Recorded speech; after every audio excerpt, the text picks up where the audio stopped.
As the Federal Reserve has engaged with the industry to help reduce fraud risk and improve security of the U.S. payment system, we identified a fundamental problem in understanding fraud trends and knowing where to focus mitigation efforts: inconsistent fraud classifications and definitions. The fraud classifier model is a powerful way to help address this persistent problem. Using the model enables organizations to speak the same fraud language and obtain a holistic picture of fraud involving payments. The Federal Reserve worked with fraud experts from throughout the industry to build a dynamic and expandable model that can be used to classify multiple fraud types, including clear definitions for key terms to promote consistent classification of fraud related to payments. The classification model and supporting definitions were later validated by a larger subset of the payments industry through a classification exercise. The fraud classifier model was then published in June 2020.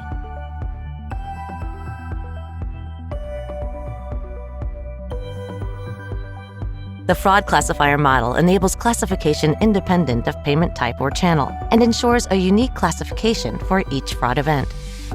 A key difference from other classification models is that the fraud classifier model includes and differentiates between payments initiated by authorized and unauthorized parties.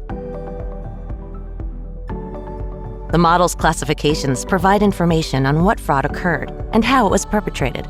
It begins by asking who initiated the payment, to determine whether the payment was initiated by an authorized or unauthorized party. In other words, whether or not the party had the right to initiate the payment. Additional questions are then used to classify the event into more specific fraud types.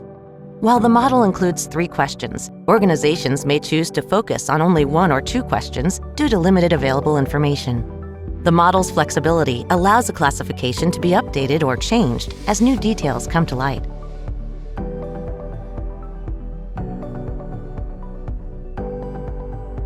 If an authorized party initiated the payment, the model asks how the fraud was executed, offering 3 classifications.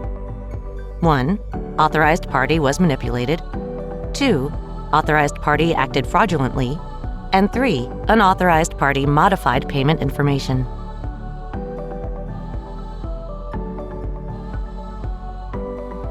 In some cases, an authorized party can be deceived or coerced into initiating a payment. The model seeks to elicit more information on the type of scam used to manipulate the authorized party. Products and services fraud, where a product or service is either not delivered at all or is inferior to what was advertised or promised. Relationship and trust fraud involves manipulation by a trusted party to send funds, with no expectation of receiving goods or services.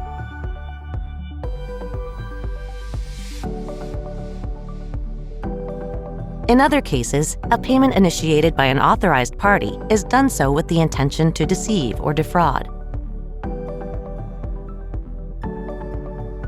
The model then asks what tactic was used. 1. Embezzlement, which is theft or misuse of funds that rightfully belong to an employer or another party. 2. False claims, an intentional lie made to receive a payment or avoid a payment obligation. And 3. Synthetic identity, fraud that occurs when a combination of personally identifiable information is used to fabricate a person or entity to commit a dishonest act for personal or financial gain. There are also times when an authorized party initiates a payment, but the payment is later modified by an unauthorized party who intends to commit fraud. In this case, there are 3 possible tactics for doing so. 1. Compromised credentials, when an unauthorized party uses an authorized party's account login information. 2. Impersonated authorized party, when an unauthorized party pretends to be the authorized party. And 3. Physical alteration is tampering with a physical payment instrument, such as forging a check endorsement.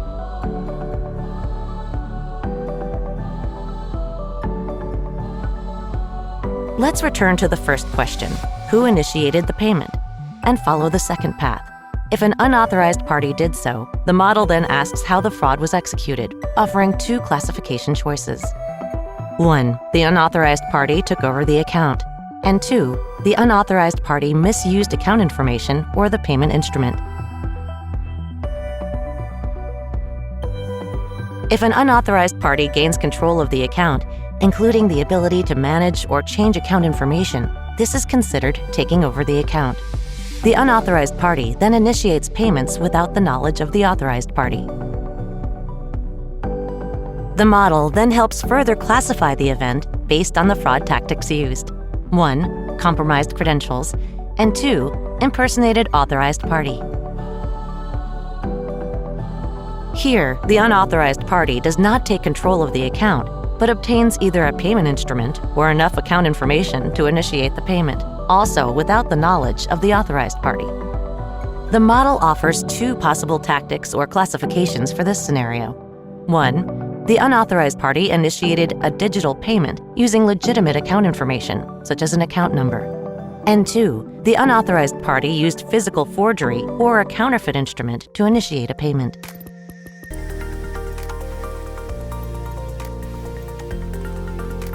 The fraud classifier model design is clear, thorough, and applies to a wide variety of situations. Organizations adopting the model have communicated that it provides the following benefits.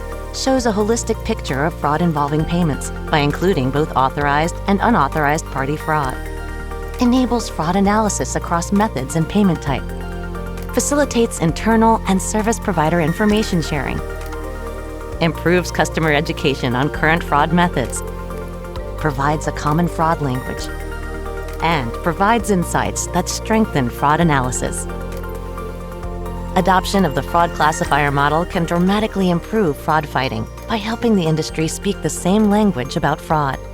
This fosters the ability to build more effective fraud defenses based on a comprehensive knowledge of where and how fraud occurs, as well as how trends shift across different fraud and payment types. The Federal Reserve is committed to encouraging model adoption and is engaging key trade associations, financial institutions, service providers, and other organizations to discuss the model's value and benefits. Explore the model and additional resources at fedpaymentsimprovement.org, including an interactive version of the model. Start a conversation about the fraud classifier model within your organization today, and connect with the Federal Reserve for more information.